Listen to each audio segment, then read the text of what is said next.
Dear brothers and sisters, tonight as we continue our nightly khatiras where we reflect on a pivotal verse from what we're hearing in the Qiyam, tonight we reflect on part of an ayah that is in Surah Al-A'raf, where Allah Ta'ala is describing the story of Prophet Musa alayhi salam and his confrontation with the arch tyrant Fir'aun. Now, there's a very important principle that I'm sure many of you have heard before, and that is the Quranic principle of interpretation, al-ibratu bi-umum al-lafz la bi-khusus al-sabab, that what matters as we understand or seek to understand the Quran is the generality of the expression itself and not the specific circumstances for which it was revealed. Which is to say that as you're reading the story of Musa and Fir'aun, when you hear these ayat, do not think that they're only about Musa and Fir'aun.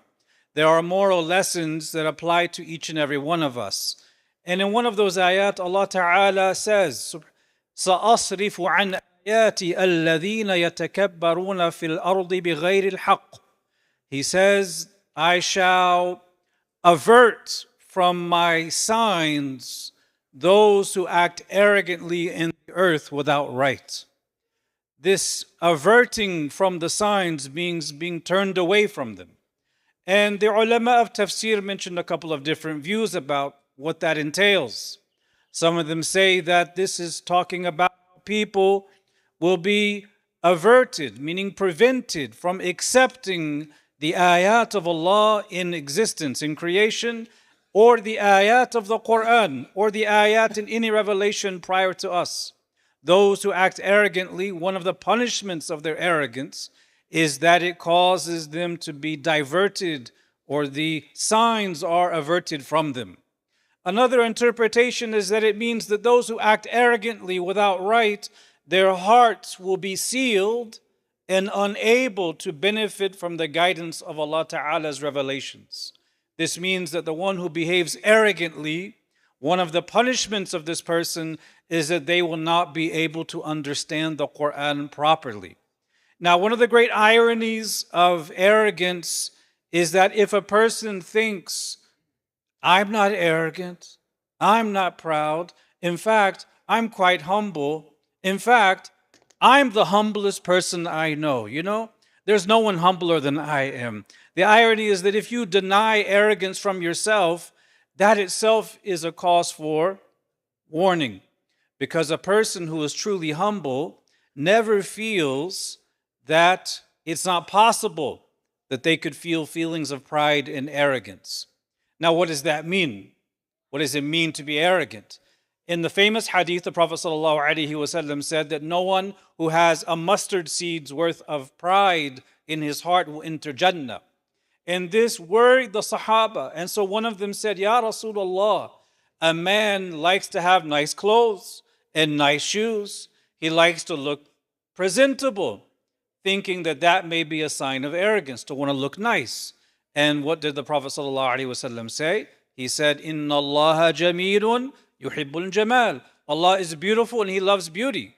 He said, Al-kibr, batrul haqq wa ghamtun nas. He gave the definition in two parts. He says that arrogance is rejecting the truth and looking down upon people. This is what they call ta'arif rasmi. He gives you the aspects of what arrogance looks like. He gives us two signs. Number one is batrul haqq, rejecting the truth out of pride. I don't like that person. They're not from my culture. They're not from my tribe. They're not from my people. So even though what they're saying sounds true, I'm going to reject it because it's not coming from my side. And this was quite common in the time of the Prophet ﷺ. Umayyah ibn Abi Salt, he actually admitted that the Prophet ﷺ is true. And he even went out to see him with the intention of embracing Islam. But the pride of Jahiliyyah got to the best of him, and he turned away, went back and said, I can never believe a messenger unless they are from the people of Thaqif. So just rejecting the truth. The other part of arrogance is ghamtun nas, looking down on people. I'm better than that person because of my social standing, because of my economic class, because of my educational level, because of my ethnicity, because of my knowledge. I know more than they do. Because of my race, my ethnicity, my tribe, my looks, I am therefore better than that person. These are all manifestations of arrogance.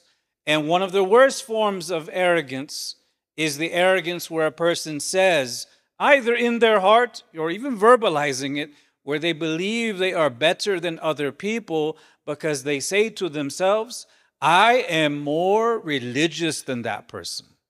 I am more pious than that person. I am more practicing than that person. This is, in fact, one of the most dangerous forms of arrogance, because so-called religious people, they have to struggle against this religious pride, what the ulama would call at-ta'azzuz, this feeling that I'm better because of my level of tadayyun and intizam, as they call it, practicing Islam. In America, we have a really famous term for this. It's called acting as if you are holier than thou. Holier than thou. And in many ways, this religious pride is worse than the other forms, because a deeper commitment to the deen of Allah Ta'ala should actually make you humble.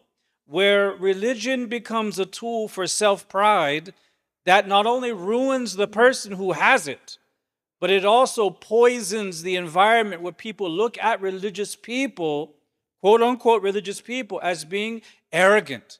Oh, those religious people, they think they're better than everyone else. So this is something that we have to make sure we don't have. And if we sense it rising, we have to eradicate it from ourselves. So this ayah, Allah Ta'ala is telling us, سَأَصْرِفُ عَنْ آيَاتِي الَّذِينَ يَتَكَبَّرُونَ فِي الْأَرْضِ بِغَيْرِ الْحَقِّ. I shall avert from my signs those who act arrogantly on the earth without right. The mafhumul mukhalafa of this verse, meaning the converse understanding of it, the implied understanding, is that if a person humbles themselves, lillah, for Allah, what shall be their reward? Allah shall make more accessible to them the understanding of His ayat. So the humbler you are, the more access you have to understand the ayat of Allah subhanahu wa ta'ala. So the nature of the believer, dear brothers and sisters, it is always to stay humble. I leave you with a very short anecdote. You all know of the fifth, who was called the fifth righteous Khalifa. We should probably call him the sixth, but he's the fifth in popular parlance. That is the Khalifa in the Umayyad period known as Sayyidina Umar ibn Abdul Aziz. Radiyallahu anhu. When he was on his deathbed, some of his trusted attendants came to him and they said, Ya Amir al-Mu'mineen, when you pass away, should we bury you in the same room in which the Messenger of Allah sallallahu alaihi wasallam is buried? Imagine the honor. Imagine someone gave you the opportunity to have that kind of access. They asked him, is this where you would like to be buried? And Umar ibn Abdul Aziz, radiyallahu anhu, he said, I would rather meet Allah with every single sin under the sun, except for worshiping other than Him, than to think that I am worthy of such a burial.